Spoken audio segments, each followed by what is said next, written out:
And ladies and gentlemen, it's Thursday on the Steve Malzberg Show, so it's time for Malzberg's Media Madness. And Tim Graham, Director of Media Analysis with the Media Research Center and Executive Editor of Newsbusters.org, joins us. Hello, Tim.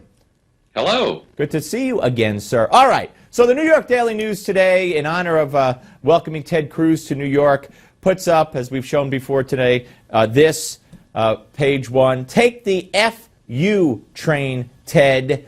I thought liberals want to they criticize the spirit of the mean spirit of the tone of Trump and the Republicans. Obama's done it. They've all done it. But F you? How could you be more mean and over the top than that? Well, it's something the New York Daily News specializes in now. I mean, this is the sort of invective that can only help you with Republican voters. Obviously, the Daily News doesn't like Trump any better, and they've compared the NRA to terrorists. So, I mean, they really, coming unglued is what they do at the New York Daily News. Yeah. All right. On to the coverage of the religious freedom bills that are being signed or vetoed, in one case around the country by mostly Republican governors. The big three networks are weighing in, ABC, CBS, and NBC, and they don't like it much. Here we go. New state, new controversy. Mississippi now embroiled in a debate over religious freedom and gay rights. No hate in our state! With the stroke of his pen, the governor of Mississippi setting in motion a giant controversy that's reverberating across the country this morning.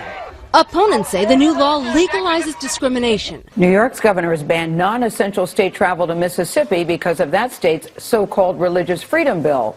And the online payment service PayPal is canceling plans to open a new facility in North Carolina, citing the state's new transgender law. Critics say the measure discriminates against members of the gay, lesbian, and transgender community. And they don't put anybody on in these news reports to defend the bill. And when you look at the packages, it's overwhelmingly, activists who are criticizing these bills.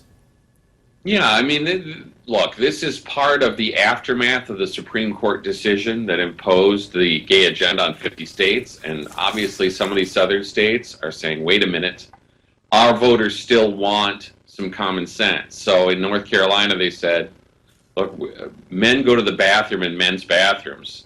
It's that simple. And they've all treated this like somehow this is the segregationism. I mean, they can't even realize that there is a debate on these things. On these matters, on LGBT issues, most often, as you suggest, they put religious freedom in quotes, in scare quotes, and they refuse to talk to people who favor these religious freedom measures. Right, because they're really not, and as you said, they're so-called and they discriminate, and how dare you don't let any man who decides to say, I'm a woman, walk into a girl's bathroom where there could be young girls in that bathroom. And they just don't consider that at all. All right, but not surprisingly, of course. You guys uncovered this. This was the White House. We know that President Obama can't bring himself to say Islamic terrorism, but apparently he can't stand to hear anybody else say it either. And I played this when you guys put this out at the beginning of the week, when they had their nuclear summit the end of last week, and the French president spoke and the translator was translating. Here's the official White House video. We are also making sure that between Europe and the United States there can be a very high-level coordination. But we're also well aware that the roots of terrorism. Et nous devons agir. Islamic terrorism. You guys pointed it out. The White House said it was a technical issue, which is, in my view, total baloney, and they put it back in. Great work in finding that. Yeah, that's our MRC TV division. They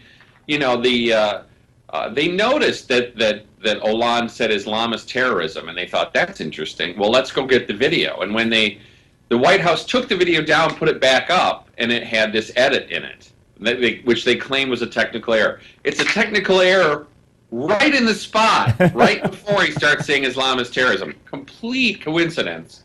Nobody should buy that. And it really should have been a story all the networks are doing. I mean, these networks today are replaying the FU cover of the New York Daily News. If they can do that, they can certainly show this. Absolutely. Quickly, let's go to Chris Matthews, talk about Ted Cruz. I am a suburban, I'm actually born up in the actual city, but it felt like the suburbs. And I lived in Washington for the last 40-some years. I am a city guy, all right? I don't get the Cruz thing. I don't get him. But let's not talk about him personally, what he looks like, how he comes across. Let's talk about his movement. All right, quickly, we got 20 seconds. He doesn't get Ted Cruz. Oh, he hates Ted Cruz with a white-hot passion. He usually compares him to Joseph McCarthy. But, you know, now he's like, I don't get why anybody would vote for this guy. Like, you know, somehow him being inside the Beltway changes his mind in any which way.